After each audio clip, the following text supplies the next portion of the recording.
abamangalelwa abavele ngaphambi kwenkantolo banikezwe ibail inkulungwane eziyishumi ngamunye base benikezwa imigomo ukuthi bangathintani nofakazi. Anikwe ibail ye-10,000 rand umntu ngamnye amagosa akhusela usekela mongameli yinkundla ka-Mantyi yase-Randburg eRhawutini. And every time they told us, this is when you'd receive your loved one, it never materialized. So we only confirmed the dates once we got confirmation from them. Iintsapho nezalamane zibona imizimba yabantu bazo sele yonakele ngenxa yokulibaziseka kwenkqubo yotyando e-Hillbrow eRhawutini.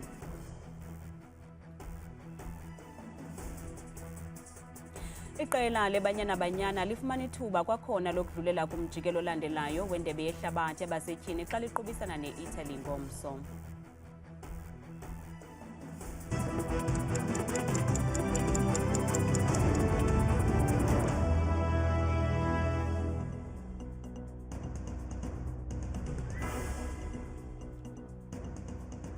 Namkele kwakhona kwiindaba zethu ngokuhlwanje njengesiqhelwa Ntambindodwa Ndaba noPhumza Sikhumba noyitoliki yolwimi lwezandla Bhotani Mzontsundu.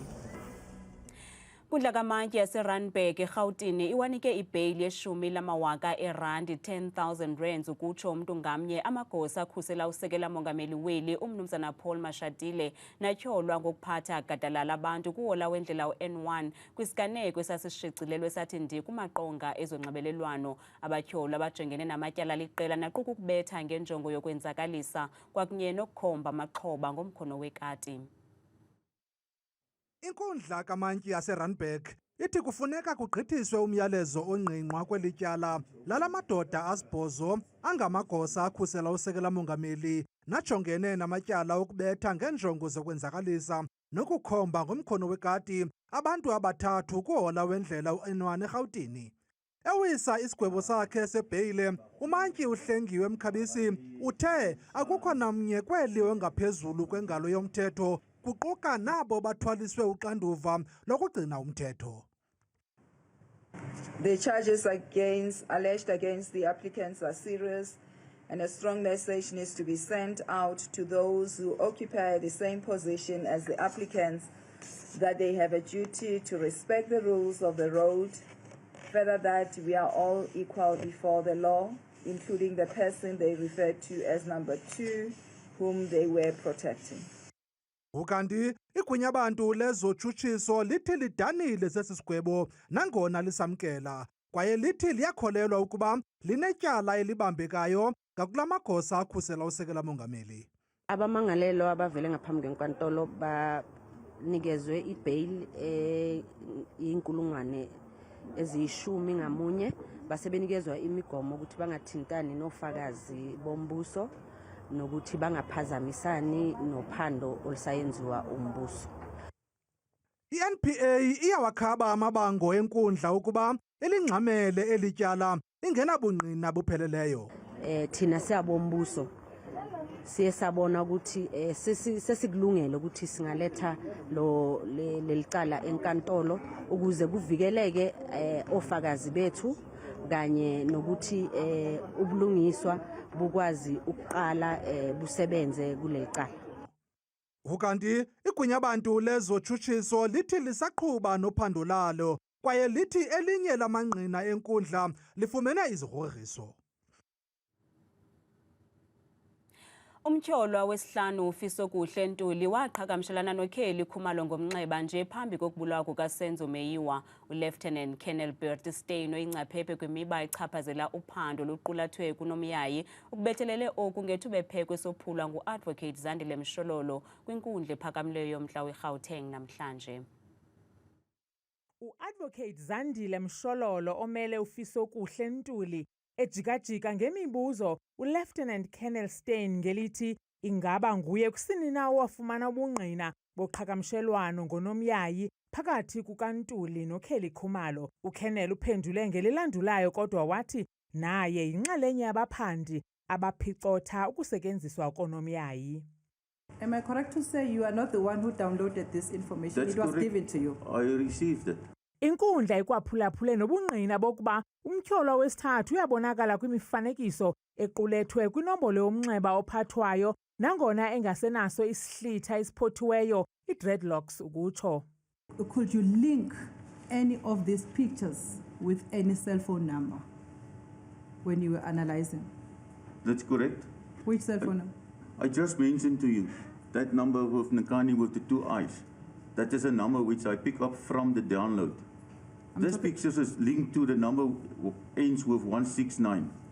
The suspect of the cell phone of suspect number 3. Lieutenant Colonel Steyn ke uqukumbele ubungqina bakhe ngokuxelela inkundla ukuba waqala ukuba lipolisa ngo-1982 kodwa uqale kwiminyaka emibini edlulileyo ukuba yingcaphephe kwezophando ngonomyayi. Bonke ubungqina abuthe thaca ezinkundleni abuzange bukhatywe nakanye. Emkhumbini ukususela namhlanje lingqina elitsha uSergeant Moses Mabasa nocacisa ngemifanekiso yeentlobo-ntlobo zemipu nezembe ezifunyenwe kumnxeba kanomyayi womtyholwa wesithathu. Abahlali baseKagiso eRhawutini bathi impilo yabo isemngciphekweni ngenxa yabombi mgodi ngokungekho mthethweni abaziwa njengozamazama. Intatheli elijelwe ixelelwe ngeziganeko zokudlwengula kwabasetyhini ngozamazama kwanokufunyanwa kwemizimba yozamazama iswelekile. Abahlali bathi baphila ubomi bentshontsho bakwathi into yokubona umzimba into yomhla nezolo kubo. The zamazamas are in the yard whereby they are saying as community we are not supposed to get in, but the zamazamas are in there mining there. So it means the zamazamas are protected more than the community. So even in the West Village, every day they find a dead body of a person from the zamazamas. So you can imagine the trauma that the first person that sees that dead body, the trauma that they go through. Uluntu lwalapha lukwakhala ngezinga eliphezulu lokusetyenziswa kweziyobisi ngenxa yentswela-ngqesho. We don't just want jobs, we also want business opportunities. We've got business people here who've got all the required documentation to do the current job that is being done by the mine. So we want meaningful jobs and we want business opportunities for our community. Why didn't they hire members of the community? We've got a community just down here. It's Ward 14. I'm also a resident of Ward 14. And no one in Ward 14 is aware of such an operation that's taking place in our ward. Ukanti, abahlali bakholelwa ukuba zikhona iinkampani ezixhamlayo kulo mkhubo wozamazama. Udale isankxwe umthetho omtsha wentengiso yotywala kwiphondo laseLimpopo noqala ukusebenza ezinzulwini zobusuku banamhlanje. Lo mthetho uthintela ukuthengiswa kotywala emva kwentsimbi ye-12 ekuseni. Kungoku nje abo bangaxolanga ngulo mthetho bagrogrisa ngokuya ezinkundleni. Isebe lezempilo eLimpopo lithi lo mthetho wephondo ulawula ukuthengiswa kotywala noqala ezinzulwini zobusuku namhlanje uza kuphungula umthwalo kweli sebe elihleli liphantsi koxinizelelo kakade. Lo mthetho awukuvumeli ukuthengiswa kotywala emva kwentsimbi ye-12 ekuseni. Elinyathelo lelinye lenzame zokulwa ulwaphulo-mthetho neengxaki zezentlalo ezifana nobundlobongela obujoliswe kwabasetyhini nabantwana. This act is coming at the right time to reduce the burden of healthcare system as a result of a trauma and road accidents. Abathengisi botywala baxolanga leli nyathelo kwaye bamemelela ukuba lo mthetho ukhe umiswe. We've asked the province of Limpopo to actually share with us the documentation that gave rise to them proposing that the closing 2 hours early is actually going to reduce crime in that province. And if you look at Limpopo, it's not even in the top 3 of high crime provinces in South Africa. Elibhunga labathengisi botywala kuzwelonke lithi liza kwenza konke okusemandleni ukuwunqanda lo mthetho. Kwalapha kwezindaba kumemelelwa inguqu kushishino lwe-intanethi kuza kwazi ukuxhamla amashishini asakhasayo kodwa masiqale evenkileni.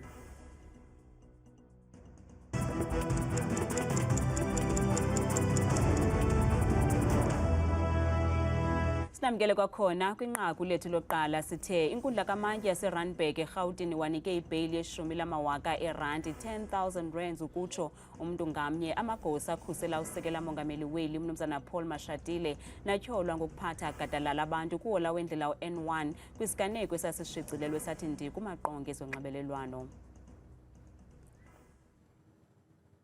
kanti ke abantu baphefumle ngeli nqaku kumakhasi ethu ezonxibelelwano.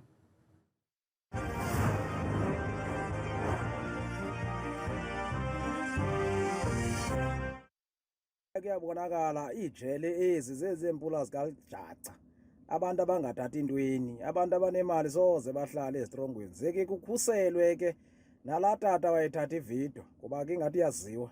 Iijele zoMzantsi Afrika zezabantu abalambileyo nabangenanto. Xa unemali awuhlala ejele eSouth Africa. Bengulindele ukuthi kuyohamba kuhambe kwenzeke bephume ngebheyili lamaphoyisa lawa. Engulindele ukusuka la ukuthi icala lishabalale. KuFacebook ulathiswa Azania Sotha Busakwe uthi bail yona bekumela bayifumenanga qha siphila kwilizwe lemali kulungile mabadakase pha ngaphandle ngoba banemali babebona abantu bebethiwe kabuhlungu thwe kuntlalukana eNgcobo. Mandla Khoza uthi kuyacaca baseyophinde baboshwe kazi bazoba yini omenziwa uma sebengaphandle abenzi. Nikwanto Mkhanya uthi mna andivumelani tu nesenzo secourt sokunika lamapolisa ibail bekufanele ba akhe adonsa pha eziseleni kuba sibi esenzo asenzileyo uthwe sentabankulu. Umphuthi kaLuvo Daniso uthi msasazi ngeyantoni le bail ngoba amaxhoba wabo ngawona azongcuncutheka kungenjalo bekumele kubuzwe kuwo ba ayafuna na uba banikwe ibail kodwa eMzantsi sawufa sikhalaza inene kodwa ke iinkundla zethu maziqhube ngentando yazo uthwe semfuleni eKapa. Bukela ungaphefumla kwimixholo yethu usebenzise le nombolo kaWhatsApp nengu-071 670 2548. Ukunqongophala kwengcali kwizifo ngezifo i-pathologist kubangele ukulibaziseka kwinkqubo yotyando lwemizimba eHillbrow eRhawutini. Loo nto yenza kube nzima nokuba izihlobo nezalamane zibona imizimba yabantu bazo kuba yonakele. Isebe lezempilo eRhawutini lithi liza kuyithabathela ingqalelo le meko. Iintsapho eziphulukene nezalamane zazo kunyanzeleka ukuba zimise imini yokungcwaba ngenxa yokulibaziseka kutyando lwemizimba. Omnye wabachaphazeleke lolu libaziseko unaba ngentlungu yakhe. We went the Friday, very early in the morning we stood there. They said no, definitely we will get him the Friday. When we came back the afternoon as they requested, they haven't even started on anything or any bodies, to be quite honest. And also they told us that they would then work the Saturday because of the backlog. Isebe lezempilo eRhawutini libongoza iintsapho ukuba zingayiqinisekisi imini yesingcwabo phambi kokufakana imilomo nomzi ogcina imizimba. Kodwa kwenzekani xa besonyuswa besehliswa?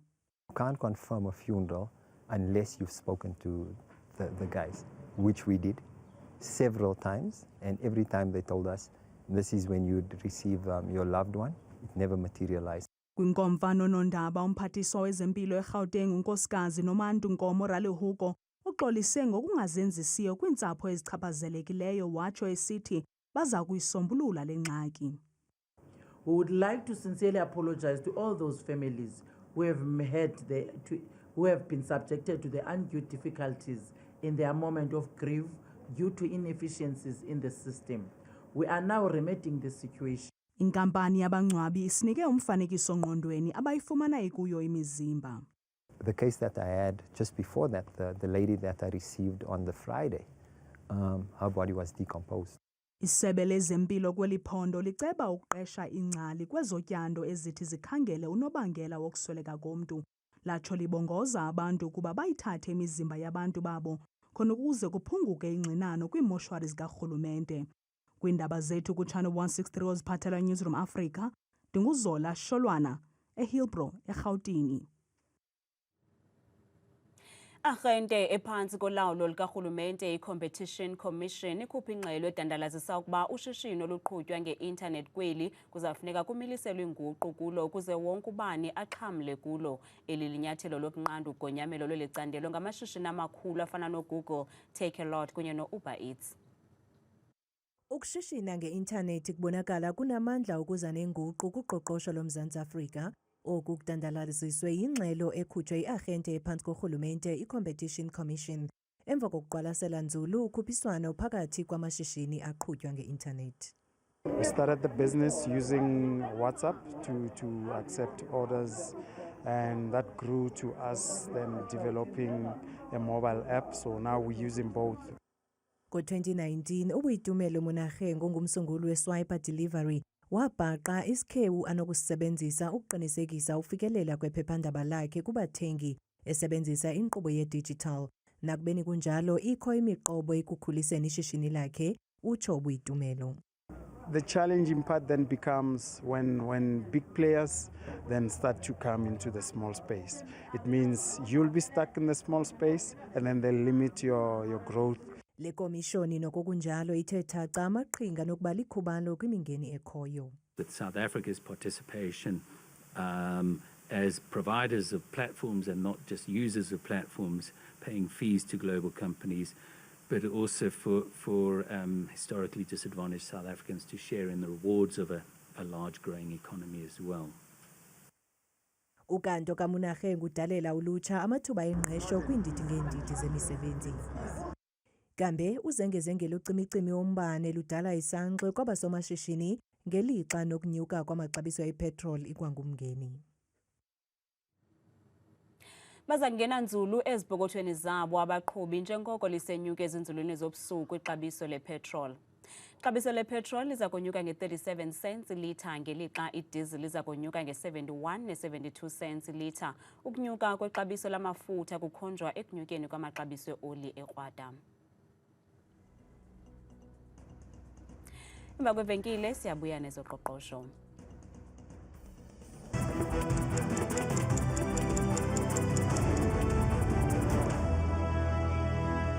Tabile Makhaphela selengqangile nemozulu.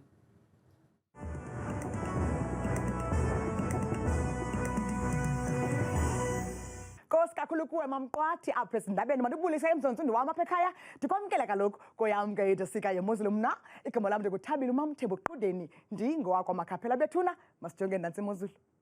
Sivula phaka kaloku eMpuma Koloni ke eMonti ngo-20 degrees wezulu nje licoke kamandi phaya kwasekuseni ngomsongathi ibe njalo ke le meko mbukeli wam ekhaya phaya koGqeberha ngaye kaloku la 19 degrees. Kanti yona imeko yabo xa sihlabela mgama sijonga phaya eFree State koBloemfontein lishumi nje likhatshwe sisithandathu nalo ke lisacoke nje kamandi yonke la mva kwemini yangomso naphaya ke koSasolburg ku-16 degrees esacongile.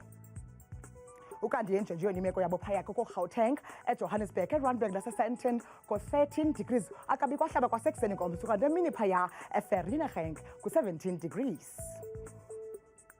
Imeko yabo bona phaya ke kwela phondo laKwaZulu Natal eThekwini neziphaluka lishumi nje nesithoba liphole kamandi imzonzulu pha imini yabo yonke njengomso kanti kube njalo naphaya koMgungundlovu ngamashumi nje ananye.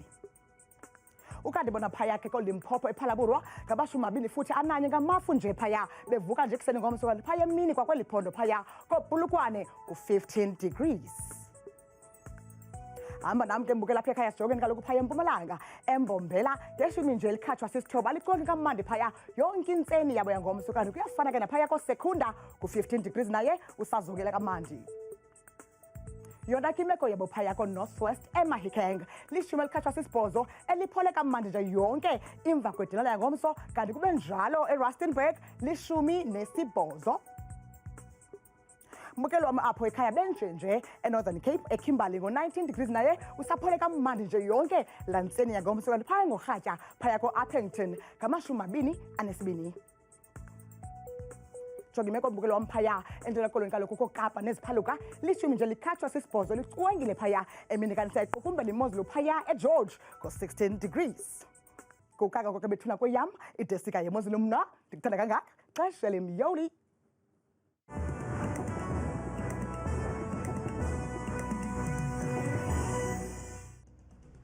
Ngazifumana izindaba nezinye kwiqonga lethu le-YouTube @Iindaba Zethu 163 kamnandi mawethu.